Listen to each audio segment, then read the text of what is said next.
Hey you, before the video starts, consider dropping a like, a comment, and maybe consider subscribing. This really does help the channel grow. On to the video. Hey guys, it's Main here, back again with another account review. My mind was absolutely flabbergasted with the tech we just found out for Windwalker. I don't think it deserves a video. Basically, you can just mega crit on Windwalker. That's news to me. Anyways, we're going to jump into the review for I'm Natty. I hope that wasn't too much of a knowledge drop for you. Also, kind of end game account. I do want to note the account is only 3 months old and is at the end of World 6. So that's pretty good, which begs the question, how much has this person spent gem wise? Got the basic card slots and stuff. Got the Windwalker hood.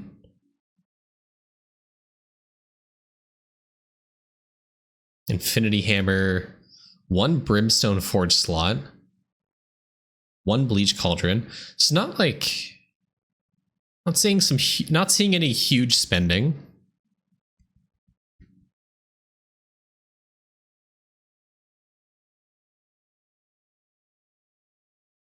Not a huge spender.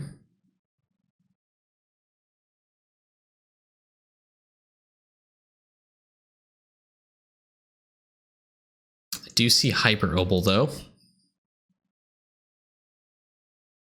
Okay. You bought 3 packs. That's not bad. Okay, so not like an Omega whale or anything. You've gotten to the end of World 6 in 3 months. You have Dragon Warrior statue in 3 months. Companions. Don't have Doot, you're Dootless, but you have every second tier companion. You have all the exclusive companions. Have you traded for these? Because you said you bought 3 packs. So obviously you didn't buy all of these exclusive pets, but you were able to trade for them. So which, we got a free hyper, that's true. Yes. So which packs did you buy? Because which packs you bought can be pretty significant for like your account progress. Your friend traded me all the new pets. So you had a friend that gave you all these pets. So you didn't buy all of these. You don't have Doot, but you have every other pet in the game, which is pretty significant. That's huge for account progress. Doot is less impactful now because of the hole, because of Pocket Divinity allows you a little bit more flexibility in your god links and such. So not having Doot isn't the end of the world. Doot obviously would help a ton. You do have some pet crystals, which tells me you bought one of the more recent exclusive pets. Okay. Bird, deer, and 1 other event pack. Okay. So when it comes to a Dootless account, the big question becomes, obviously, when you're in World 5 is what divinities do you link to? We talked about it in a recent review. What I recommend linking to would be Arctis and Omnifau in the hole. Harry-up early game can be useful depending how many atoms you get. And honestly, looking where you're at, I think atom generation is something you could use a little bit more of. But you do have Boron at 28. You have like the important atom stuff like done. So atom generation to you right now is less important than just being linked to Arctis, because being linked to Arctis gets you minimum talent levels, which is really impactful for like Bubo specifically. Trying to push to 400 talents is really big for Bubo. Beyond that, pushing to 420 talents for Bubo, it helps you reach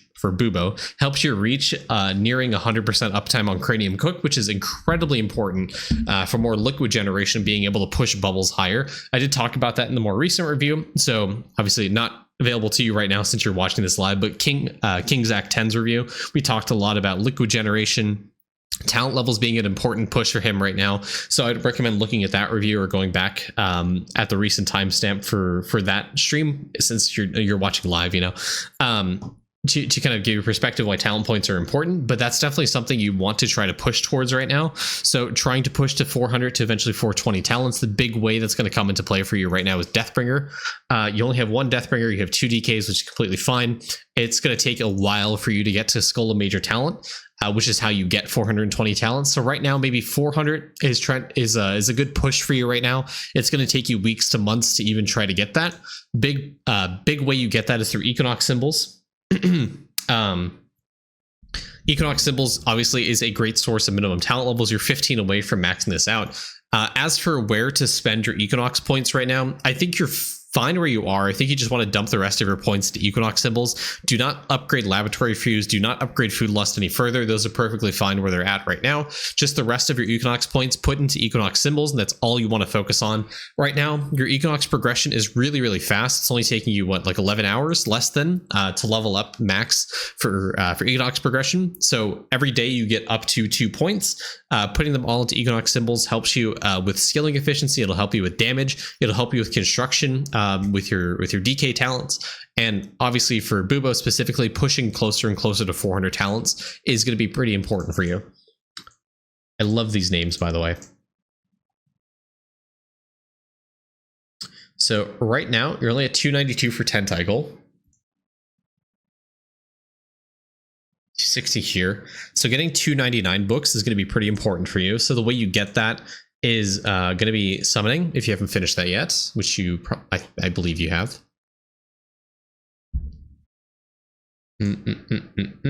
Book talents, library max, there it is. So this I think caps out at 28. It'll round up to 29, so that'll make it the max. Outside of summoning, the max talent level is 270. With summoning, it'll visually say 28, but it rounds up to 29. So the way you get that is through various winner summoning winner bonuses. So you would get that from a Pristine Charm, #1 in sneaking. There's an achievement or merit board for that to get you. I'm trying to find it here. Bigger summoning win bonus, the Crystal Comb. So since you're not free to play. You bought packs, but you're more free to play than Whale. So it's really up to you if you want to spend the gems on this, or if you want to try to luck out in sneaking to try to get Pristine Charms. It's going to be a very long time until you get this, though, because Pristine Charms on any floor in sneaking have a roughly 1 in 1,000 drop rate. So whenever you find an item, there's a 1 in 1,000 chance. Honestly, I don't even know how the calculations for drop rate works in sneaking, but just brain math, napkin math is telling me that's roughly what it is. Every 1,000 items you find on a floor, one of those items are going to be Pristine Charms. You can buff this up a lot by being more active in sneaking and by having double meteorite set up.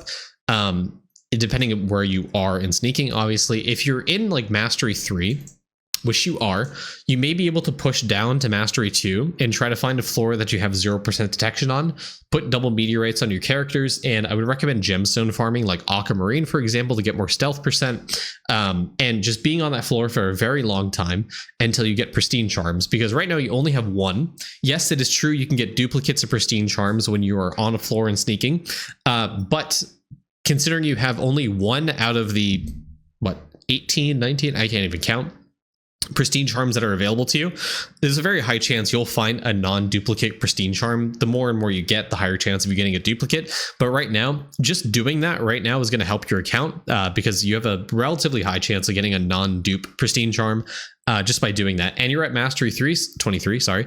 You're at Mastery 3, which means you are able to get relatively high item find chance. The other ways you would scale item find chance, obviously, is just pushing the floors and trying to get for this 30 max level for sneaking items. This will make it so you can get higher gemstone values, higher charm values, which means you can get a higher level of, I hate Toolbox in this regard because it doesn't show you what the names of the stuff is, but you can get higher levels of the gold cube arc, which allows you to get actions done faster. It'll allow you to get higher level of gold beads, which is a stealth percent item. It'll allow you to get higher levels of your charms, which is the gold charm, the gold star upgrade here. And obviously the gold scroll. The other bonuses here are pretty good, but this will help you in finding higher level gemstones, higher level meteorites, higher level gold charms to eventually allow you to farm more and more of the Pristine Charms, which you're trying to do. When it comes to inventory management, I always recommend for sneaking to turn off, or rather turn on, auto trash bad items. The way this works is it'll trash an item that is less than half of whatever max level item you can get. So say your max roll on a charm is like 2,000. Anything below 1,000 gets automatically trashed and deleted. It just helps a little bit with inventory management. And when it comes to the question between meteorite and yellow belt, me personally, I found that double meteorite was 50% better than yellow belts we discovered earlier in the stream. On an hour basis per character, I was getting 105 items per hour on a yellow belt and meteorite, but a double meteorite I was getting 150. Yes, that was factoring in the time it reduced with the action speed it reduced by having a yellow belt, and it took into account the increased item find chance of the double meteorite. So for me personally, double meteorite is way better than a meteorite yellow belt. So this is my optimal setup. You may need to do your own testing to kind of figure that out, depending how high your gold Q level is, how high of Thunder Glove levels you are, which I mean, for you seems to be something that might factor in. Other thing I want to mention is you should probably consider upgrading your gloves here, because note you have a 369 bronze glove here and a 46 gold glove, and the gold glove is giving you more sneaking more sneaking speed than the bronze glove is giving you. So farm gold gloves in your character because they are better, and do double meteorite on your characters. Perfect. Yeah, so between pristine charm farming and pushing a new mastery, I would lean towards trying to push towards mastery 4, because just unlocking it is going to help you get more sneaking just progress, because it'll give you that 30 max levels for sneaking, and you don't need to be on mastery 4 to get this bonus. This is permanent, so you can go back to mastery 2 and benefit from this plus 30 max level, which is going to be pretty good for you. And trash bad items does not trash gemstones. No, it does not. Because if you notice in my inventory that I have here, I have a level 7 and level 2 gemstone here. This would trash it if that worked, but it does not. So no, it does not trash gemstones. That note, it also does not trash pristine charms, which, you know, that's kind of the whole point of me bringing it up. It does not trash pristine charms because you can get pristine charms. It doesn't auto trash it. It doesn't have like a level per se. Like the level you get on the pristine charm doesn't matter. It doesn't impact the pristine charm bonus. It's just spaghetti code. Yeah, so where you are right now, I think by you farming gemstones, it helps you prep to be able to get to mastery 4. So by going to mastery 2, having double meteorites, or, you know, having a combination of lotus flowers on characters, and being on the aquamarine 4, not only are you leveling up your character's stealth percent because you're farming like 10k 50k of the aquamarine, but you're also increasing your chances of finding a pristine charm, which, you know, as mentioned, is something you want to try to do. So this will help you inevitably push towards mastery 4 to get that plus 30, and it helps you get more and more pristine charms, which are going to help your account. Like, it'll help you with the trying to find crystal comb is the big one. It'll help you with Deathbringer bones. It'll help you with Windwalker dust. It'll help you with, you know, just non-misc stamps, higher OG chance, drop rate. There's a lot of really good pristine charms here.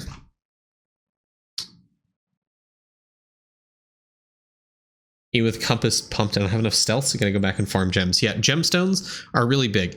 Do keep in mind, if you are also on the Windwalker grinds, something you can do is you can, instead of go back to the main game scene here, instead of having like this talent spread for pushing Windwalker, go to a second page on Windwalker, which I can't do because I'm in Tempest form right now, and just like max out the generational gemstone, max out sneaky skilling, max out price possession, and these other ones here, because these will boost the bonuses from gemstones, which you get more and more stealth, which allow you to potentially push mastery 4. So be mindful, if you're pushing Windwalker, you want more damage, but if you're not pushing Windwalker, just swap to the second talent set that you have here and make that like your sneaking preset. So that way you're able to push the mastery a little bit further. That's how I have like 2,000 plus gemstones right now, because I did a little bit of farming outside of my Tempest form. I swapped to that preset and I got level 2,000 of the gold eye. I got level 2,000 of the gold star, and I was able to push really high levels of the charms that you see here. A little bit of inventory management. Going back to desktop. The stealth node compass, yes, it also does double every single 50 levels, and the cost does get a little crazy eventually, but it is insanely powerful. It gives you a ton of stealth, and honestly, I can probably level this up a little bit. I'll stop there. I kind of want to level up more talent points and such. But yeah, it is definitely really good. It'll definitely help you push a little bit further in Windwalker. So remember, the presets are a thing if you want to push towards mastery 4. But right now, I would consider doing a combination of gemstone grinding, pristine charm farm, Pristine Charm farming, and those two kind of can be done at the same time. I would do some experimentation between yellow belts versus double meteorites to see what gives you the best outcome, but generally I would advise double meteorite because it seems to be better in general cases. I think it would just depend how high your action speed is and how high those bonuses are from the Golden Charm, from your Starlight bonus, from Moissanite bonus, from the upgrade in the sneaking upgrade window. Obviously, there's a lot of factors that go into it, so do some experimentation, but generally, as a general rule of thumb, I would recommend double meteorite over yellow belt and meteorite. Anyways, crops. Since you're only 3 months into the account, crops obviously are something you want to try to pump up. You have a few of the land plots purchased from the gem store, gem shop. The big one you should really try to focus on is the Instagrow generators. So every single Instagrow generator you buy not only gives you obviously the water, which becomes more and more worthless as you progress in farming because you get more and more speed. The big thing to come from this is what is essentially the not nutritious soil upgrade, but the ones that give you additional crop when grown. Every single upgrade you get of the Instagrow generator gives you 20% of this. So right now you have plus 60%, which adds together with the bonus you see here from the market, stronger vines. So right now with the 60% you have right here, you actually have a 180% chance for +1 crop. So you want to push this up to 140 to get you up to the 200%, so you guarantee the +3 crop essentially. The more and more you purchase of that, the better and better it'll be. Once you max it out at 8, it'll give you 160%, which means your breakpoint will be every 140, every 40% or so. So every at 40, at 140, 240, 340 is what you want to aim for to guarantee the +1 crop to help you get more and more crops to reach the initial 200, the 1K, the 10K, and the 100K breakpoints for your GMOs to scale. So evolution GMO gives you crop evolution chance, multiplicative crop evolution chance every 200 crop you have, speed GMOs every 1,000, value GMOs every 10,000, and super GMOs every 100K. So by leveling and buying Instagrow generators and leveling up stronger vines, it'll make it easier to hit those breakpoints much easier. It'll take much less time to do that. And early game, it's one of the biggest scalers you can do for crop value, essentially. So I'd highly recommend trying to get this to 140. And if you have the gems to spare, being able to buy the Instagrow generators and trying to cap it out at 8 is going to help you with farming a ton. As opposed to focusing on land ranks, I would focus on that more so because you have 7 land plots in the gem store. That's completely fine. You can move on and start focusing on Instagrow generators as gem purchases if you want to. Outside of that, leveling up nutritious soil is going to help a ton because this constitutes a base for how your growth speed scales. You finished the base summoning, which gives you a lot of farming speed. This is what that farming speed multiplies. So getting more and more levels of nutritious soil will help your crops grow a lot faster, which means instead of taking an hour to grow a glassy crop, it'll start taking you 10s to 20s of minutes, which is fairly significant when it comes to crop farming. Again, something I mentioned for people who are early game in farming, product doubler is really powerful because this is essentially value multiplier. The value multi you see when you open the skill info for farming, there's like this number here. It'll show you what the actual crop multiplier is.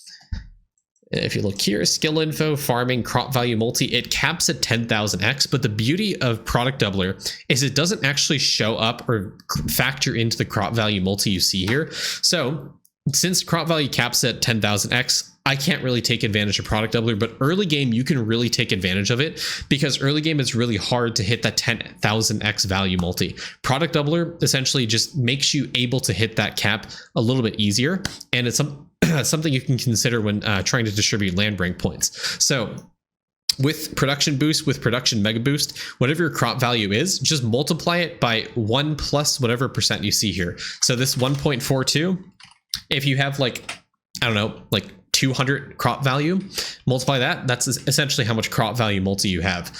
Effectively, you can early cap out on the value multi if you get this to like plus 200 and you have 300. If you have like 3333 value multi and you multiply that by 3 with the obviously plus 200% chance for +2 crop. It'll multiply that by 3, giving you almost essentially 10,000x.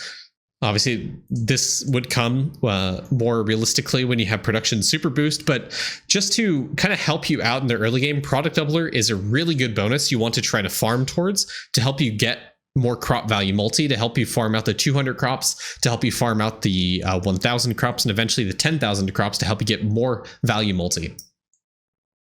So in terms of day market, what you should focus, definitely stronger vines, nutritious soil, product doubler early game are really, really fantastic things to do. Since your crop value, or what it takes to upgrade nutritious soil and stronger vines is roughly 3K of these crops, you could definitely consider getting extra land plots as well, because it's only taking you 1,000 of the potato chip and 2,000 of the coffee bean and 4,000 of whatever this green tomato thing is. So you could definitely get more land plots, and more land plots means multiplicative more crops you can grow at a time. And when it comes to crop distribution, I would just focus on one crop at a time. Just focus on one upgrade. Don't split your crops, as I see people do often in the early game. Just do one crop at a time to help you level up your day market a little bit more efficiently. When it comes to your bean resets, I would definitely get speed GMO up to 7% as you're trying to do here. Your Evo GMO at 1.2x is completely fine.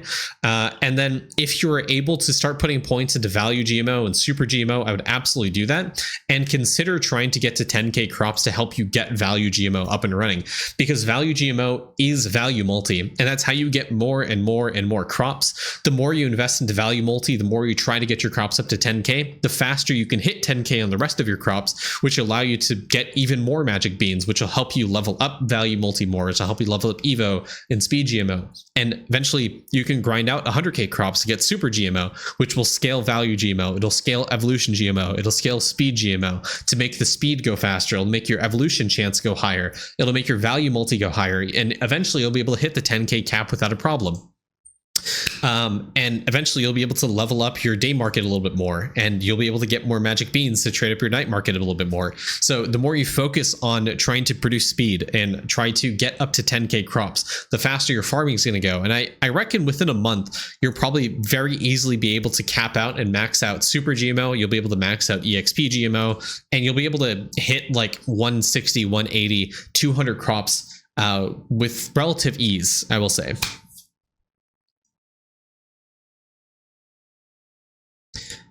I mean, you're doing summoning fine. You're at 98 endless summoning. I don't think I need to really give you advice on that, but same with the previous review.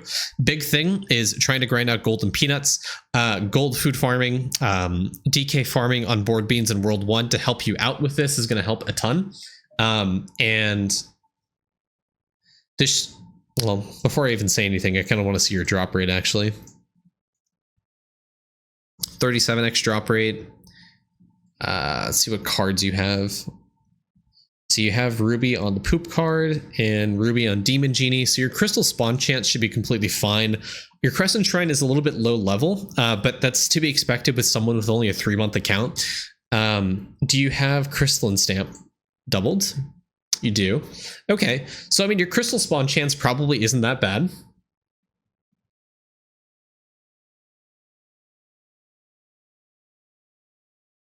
I think you could definitely go back to World 1, do a little bit of gold food farming, and, obviously crystal farming for the hot dogs required to get golden peanuts. These are really significant for helping you get really high mining efficiency to help your prints, but also, they're just like a really easy food to get up to 100K for the beanstalk.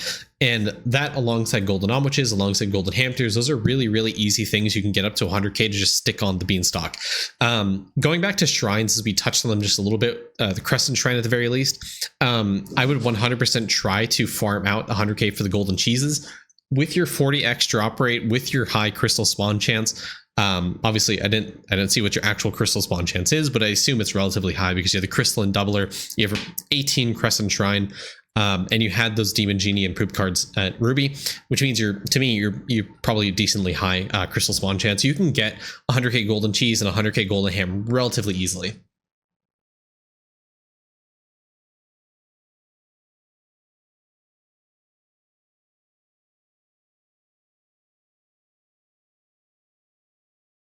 Oof. A little oof, you doubled the card stamp. You did double multi-tool, which is good. I don't disagree with Divinity, and I don't disagree with Summoner. I don't disagree with that. That's good. That's good. This is the only one I'm a little iffy on. This is great. This is fantastic, and this is fantastic. So not that bad. You are missing 2 stamps here. I believe this one is from Sussy Jeans. I don't know if you've completed the Sussy Jean quest. I imagine that's the Regalis one, I believe. So that makes sense to me why you don't have that yet.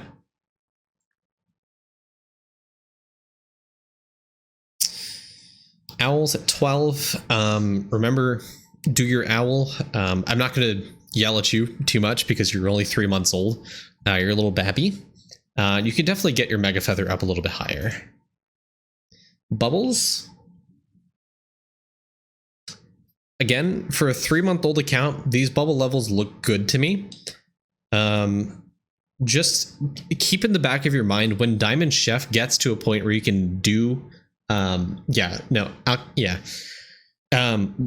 when your Diamond Chef gets to 100 mil resource cost, you should absolutely 100% start throwing atoms on this, because Diamond Chef is so insanely powerful for meal cooking speed.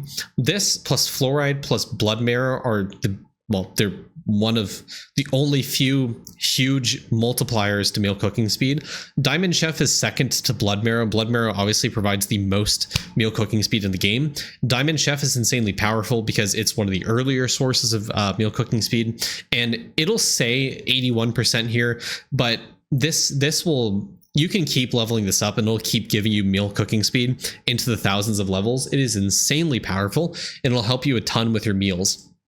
And meals in general are just insanely powerful, as we talk about in a lot of reviews. But they give you just about everything you need in the game. It'll give you skill efficiency, it'll give you damage, it'll give you accuracy, it'll give you breeding EXP, pet breedability, lower egg incubator time, which is insanely powerful if you're being active on Windwalker. It'll give you lab exp, divinity exp, basic attack speed, which helps with Deathbringer, library checkout speed, which will help you with your VIP talents a little bit later, more cash percent, more critters to help you flesh out vials if you haven't done them already, and you have. I don't even need to talk about them, but yeah, I mean, meals are insanely powerful, and the more meal cooking speed you can get is going to help your account a ton. Do remember, since you probably leveled up the Fluoride atom in the atom collider, you probably have gotten a lot of meal cooking speed, and you probably haven't had the time to go back to cooking to recycle these into the meals. But, and also not to mention, since AFK bones are out, you're probably split responsibility on your Deathbringer between active fighting and AFK in the kitchen. I would probably rate being AFK in the kitchen is probably a little bit more important for you right now. So I would go in the kitchen, and I would probably, I'd probably spend like a week in the kitchen, get like whatever amount of ladles you can get right now, and you just start leveling up your meals, because right now you can really scale your meal cooking speed by just leveling up your meals. Because as I mentioned, the biggest meal cooking speed multiplier in the game is going to come from Blood Marrow. Every single level of a meal you get, he's never AFK'd in the kitchen. We'll get to it. If you AFK in the kitchen, you'll get ladles, and you'll get like tens of hundreds of levels to your meals in cooking, which is going to help your meal cooking speed even further, to help you level up your meals even further, to get you more account bonuses, to help your account progress. Cooking is insanely powerful. Every single source of meal bonus that you can get in the game is really impactful for your account, and it's a great source of just generic skill efficiency and damage and worship tower defense points and a bunch of other stuff that'll help your account progress. So don't neglect cooking. It'll give you a ton of account progress, and the more and more levels you put into the meals will mean you can level up your meals even more.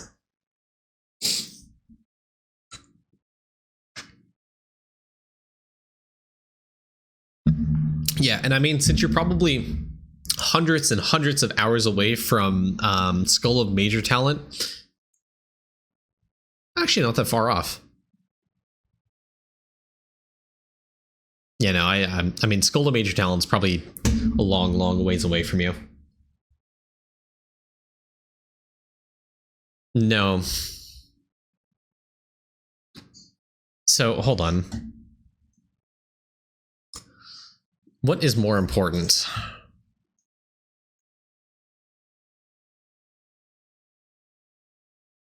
So, your max talent level with everything factored in, 292, so add 7 here. You're at 369, is that right? Yeah, 369.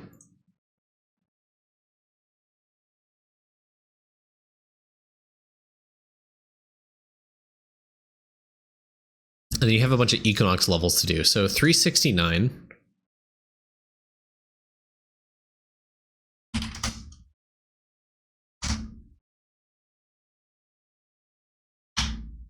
$384, so you're 16 levels off.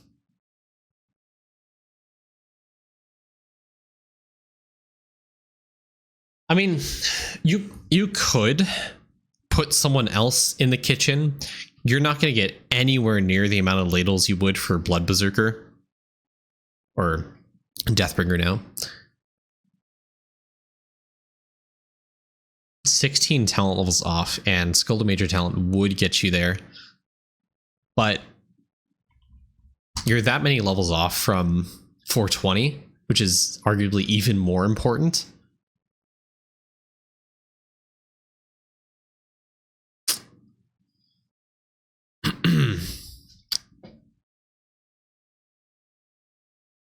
Okay.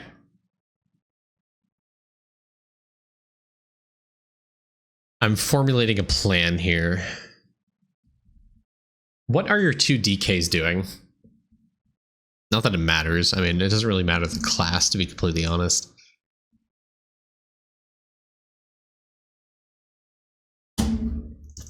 Chat, we're going to do some live testing here. Hold on. So if I go on my Windwalker, and I have decently high skill efficiency, I'm only getting 10k with Rucksack on.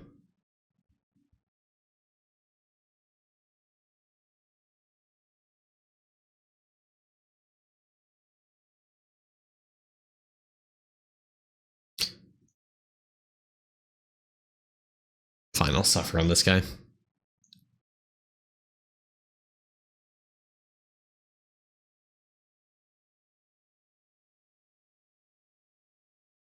The 6th.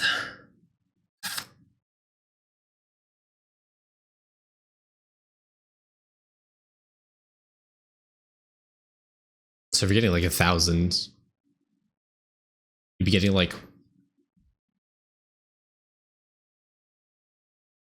less than 200.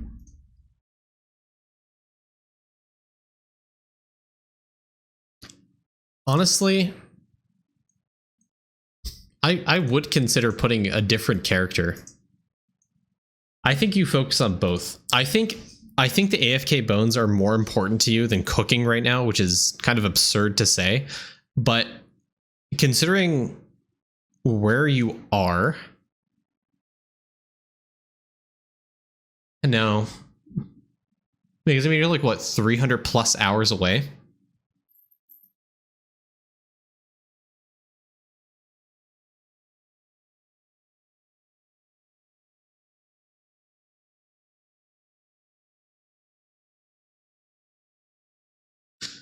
You're like, it's an absurdly long time for you to get to major talents, I think. I think you're like 300-400 hours away, which means that's 300-400 hours you need to be on AFK Deathbringer, or like, you know what I mean? And that's 17 days. It's actually not that bad. The doc said it was 220.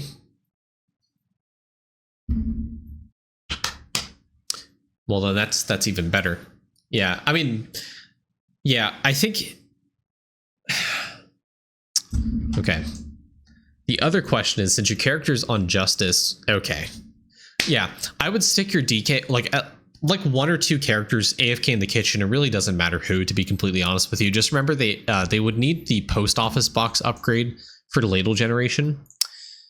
If you go to post office here, cooking right here, this one, and they're all yeah, they all have the box. This is like a really important one. I would have serrated Rec Springs on your characters. I would have the kitchen shoes and skill efficiency cards and the skill efficiency card set, and just stick them in cooking, because you need ladles. You need ladle generation to get more use. Just remember, don't use the ladles on anyone besides your Deathbringer, because it's just not efficient that way.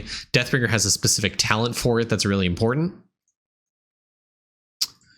to make the ladle generation good, it is, sorry, of course I have it. It is this one right here. It'll make the ladles you use on the character more effective, which means your cooking will get obviously like super juice from it. So I would stick literally any 2 characters if you're choosing into the kitchen, and just, you know, go to town.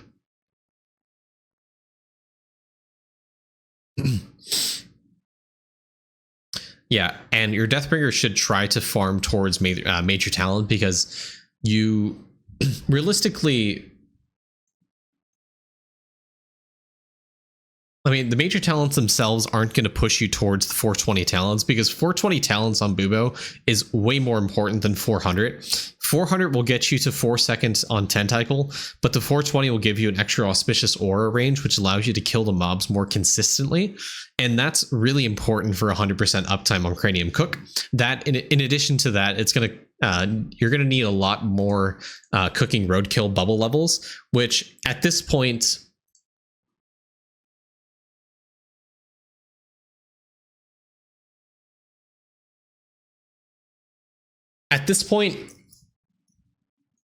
man, early game accounts are crazy.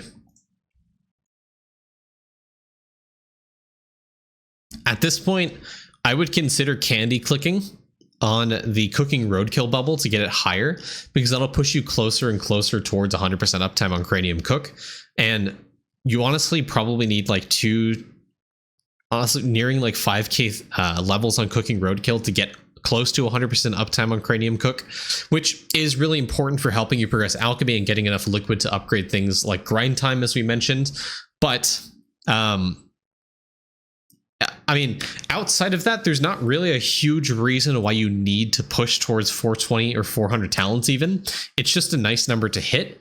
And I mean, you have so much open to you with only 3 months of account progress. You're like nearing the end game, my man. And you're starting to approach more and more the like the grindy, annoying, super sweaty mechanics that are becoming more and more open to you. So it really depends what you want to do, but you know, for what you want to focus on for your Deathbringer, I would argue Skull of Major Talent is good and all, but I think cooking is your biggest like bottleneck account wise. And since you're like 200 plus hours away, I think you could get more out of cooking than you could an extra 30 talent levels right now, which is kind of absurd to say, because your meals are only like level 90, 91, right?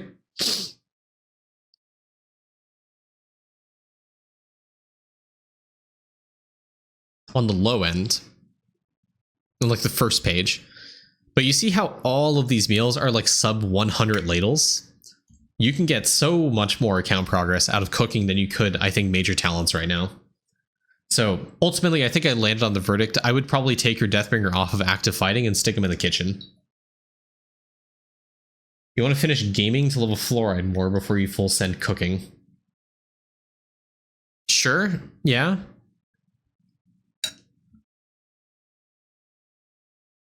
Okay. So that's not a bad idea, because obviously they give you a ton more cooking speed. And in the meantime, you can have no meal left behind, just kind of, I don't know, pick whatever off. But then again, in the short term, even in the long term, having a stockpile of ladles is going to really help your cooking, because I mean, like I said, a lot of these meals are taking less. I mean, every single one of your meals are taking less than 100 ladles to upgrade, and you're missing out on crop evolution chance. You're missing out on a lot more meal cooking speed, gold food bonus, jade gain, summoning essence gain, farming EXP, divinity EXP, liquid cap, bits, skill efficiency. More skill efficiency, more basic attack speed for your Deathbringer, so you get higher bones. So I would think you want to do cooking now. Yeah. Now I've decided I think it's better for you to do cooking for like a few days on your Deathbringer because you can get a lot of ladles that way to help you level up all of these meals and get just a lot of account progress out of this, because it'll help you with gaming too, because the gaming bit gains you see here. But like I mentioned, every single level you get of a meal is going to give you more and more meal cooking speed, which is going to multiply with fluoride. So you're setting yourself up for success in that way.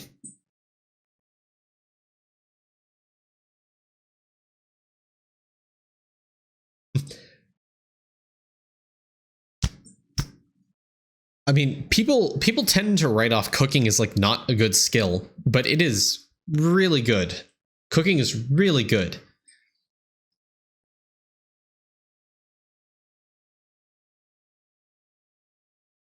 Like, I know talent levels are good and all, but I think cooking is just way better, because you can get a lot out of cooking right now where you are.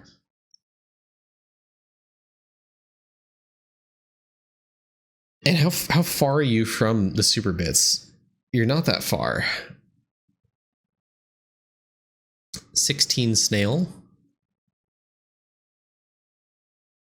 13 mil nugget.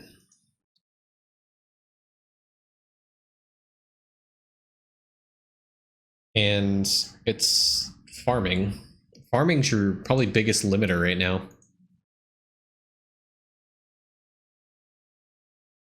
So, I mean, yeah.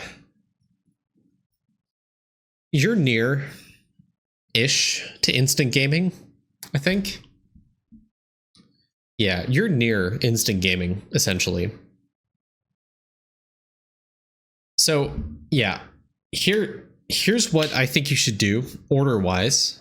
Number 1, stick your Deathbringer into the kitchen. Get a stockpile of ladles, but don't use them. I think because you're relatively close to instant gaming, I think you need to focus on crops a little bit more. To get, I think you want to honestly get this up to like 140, 160 to be close to instant gaming. With the speed you're at right now, I think that would push you towards instant gaming, and then heavily focus instant gaming to get the 90Q super bit, get those 10 extra levels for fluoride, and then when you have that stockpile of ladles ready to go, stick your DB back into fighting, use whatever ladles you had, and level up your meals with the fluoride bonus that you have, because that'll give you what, level 38 fluoride or so. That'll give you a ton of meal cooking speed, and you'll be able to really level those meals up even further. But before you even get 90Q super bits, I think you'll want a stockpile of ladles to be ready for fluoride, because right now you're not ready for those levels of fluoride. You want a bunch of ladles to be able to upgrade it. Yeah, so I think you DB kitchen, you work towards crop farming, you work towards upgrading day market and night market, like we said, and when you get the 90Q super bit, use those ladles. And honestly, with the speed that fluoride was going to give you, and with the amount of meal levels you're going to get, you might be able to hit like 110 meals on like some of the first page, with how much meal cooking speed that fluoride is going to give you, with how many levels of those meals it's going to give you. I think you're going to be pushing pretty high into the plate levels. It's going to be pretty exciting. I don't know if you'll actually hit 110 because your Diamond Chef is relatively low, but you should be near. You should be at least in the hundreds of levels for some of those, for like the first page, I think.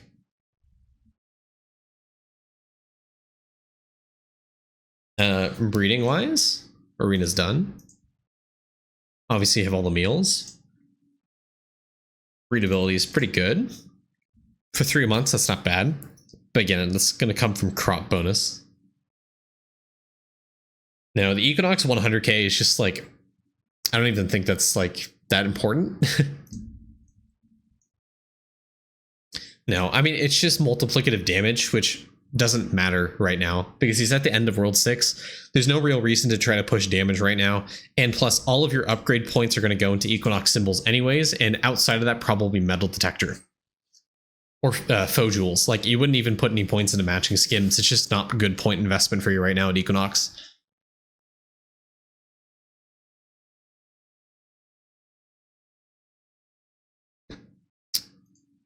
Worship wise, that's better than I've seen on some people. I think you probably recently unlocked this, but yep, I would definitely upgrade these shrines. As I mentioned in a lot of reviews regarding buildings, these give you multiplicative refinery speed. It'll give you multiplicative build rate the more levels of just any buildings you do. And to help you out, since you are kind of low on atoms, every single level you put into Atom Collider will reduce the amount of atoms it will take to upgrade something. So even if you're not at level 30, level 40, level 50, like it says, you will still get a reduction of the atom cost by upgrading this.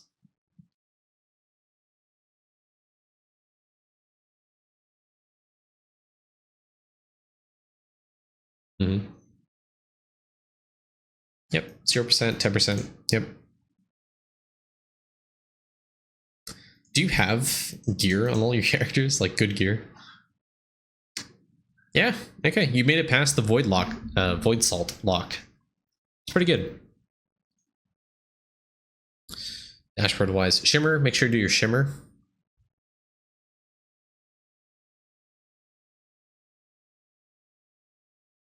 I talked about owl, let's talk about hole. Let me look at your hole. 10k here.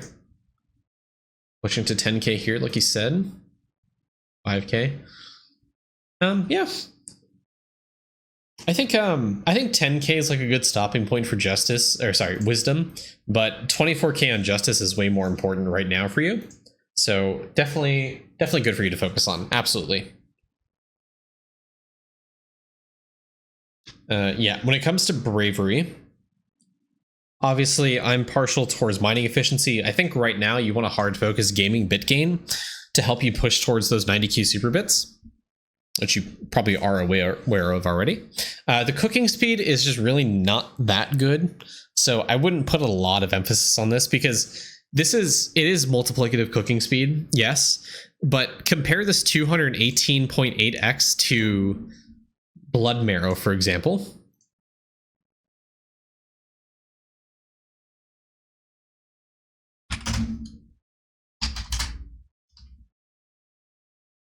Oh, sorry, to the power of.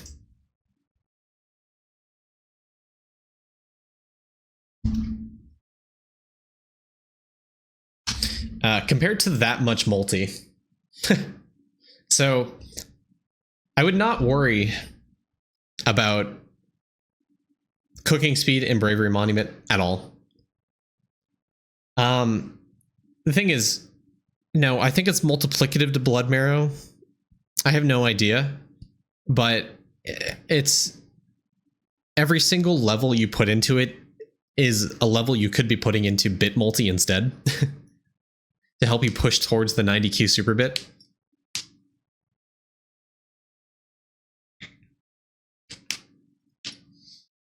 I wouldn't even do cooking even if mining efficiency isn't there. I think in terms of tier list of what you want to put points into, obviously bravery multi, but you're not there. You're never going to see that. Bravery multi, monument AFK gain, gaming bit gain, mining efficiency, villager EXP, damage, cooking speed. I think cooking speed is just a dead stat from bravery.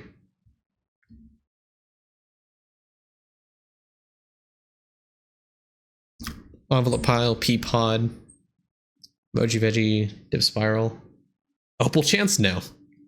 Oh, sorry. Bell pinger ring rate's also pretty good. Yep. Okay, now that you have Dragon Warrior statue, the souls are going to be a little bit easier. It seems like you already kind of know what to do. If anything, outside of what we talked about already, if you are able to do some active elemental sorcerer farming, this is going to help you on the sigil grind. So I would probably do this a little bit, probably now, to be completely honest with you. Being active on ES and trying to grind out this vial to 13, this vial to 13, and this vial to 13. Yes, these individual bonuses aren't really that good, but it'll help scale things like the stamp cost reduction. It'll help scale the sigil speed, cooking speed. Hello, construction build rate, all that is going to be multiplicative. So getting these vials to 13 is going to be pretty big for you. And, you know, that vial to 13 too. That shouldn't be that hard. especially now that you have Dragon Warrior statue, man, oh man, that should be a really easy vial for you to 13. Just make sure to click on the nails vial like 3 times, and you have Infinity Hammer to, you know, produce it 3 times as fast. World 4. Rift. Have you done all the rifts? You did. What about cooking? Okay, decent cooking level. I don't know if you have any balloons left over, but try to push towards 1,000 cooking. It's relatively easy these days, and that's just additional, you know, skill XP, but it's also going to help you with bravery. The more skill levels you have, the more damage, sword damage you're going to have in bravery.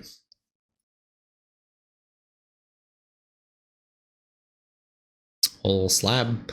I mean, for, you know, for an early game player, this is kind of expected, but I do see some stuff here that you can craft. I see some stuff here that's going to take some party dungeon. There's some event stuff here locked out of.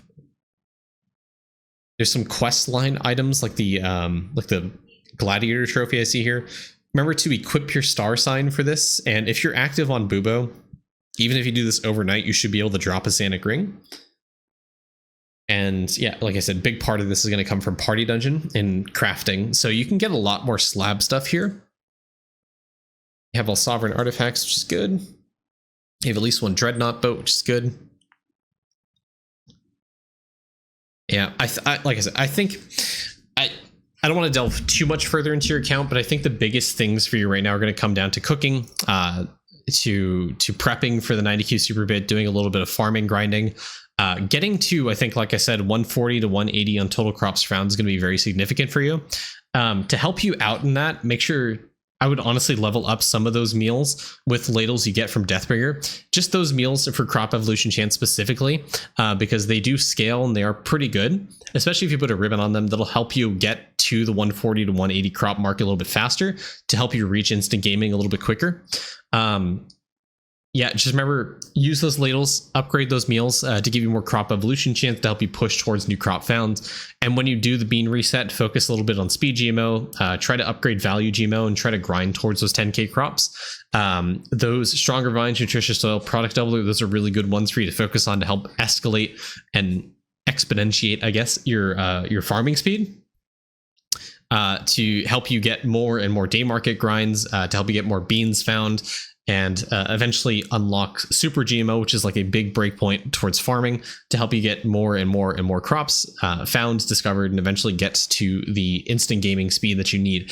I think your import section, your 1.3 minutes, 1.33 minutes was more than sufficient. You're just missing the crops in that regard. And obviously with Deathbringer, with the crop scientist penciled, I think the 180 might be a little inflated. I think you honestly need probably closer to 140, if anything, to reach the instant gaming. So I think you're in a good spot. I think, honestly, your biggest pain points are going to come down to cooking, are going to come down to that 90Q super bit. So yeah, doing a little bit of kitchen grinding on your Deathbringer is going to be more important to help push your account to the next level. So I hope that helps a little bit in reorienting your focus, but I think your grinding for the statues are completely fine. Doing a little bit of active farming on Elemental Sorcerer to get those vials up to 13 are a great way to help your account as well. And then cooking, bone grinding, all that stuff's going to help as well. So I hope you, honestly, a great account for 3 months that is fantastic, and honestly pretty well rounded without being a whale, which is pretty exciting to see these days. So I think you win A for the account, or Natty, I guess your Idleon character's name. I'll see you guys in the next video, YouTube. Remember to like, comment, and subscribe, and have a great day. Bye. Hey guys, I just want to say as a last thing, thank you to all of my Twitch subscribers and YouTube channel members. You guys really help the channel grow and really motivate me to continue making videos. If you guys do also want to support me on YouTube, it's just $1 a month for a channel subscription at the lowest tier. You can choose to give more if you want. Just want to say that. Thank you guys so much. Appreciate your support. Have a great day. Bye.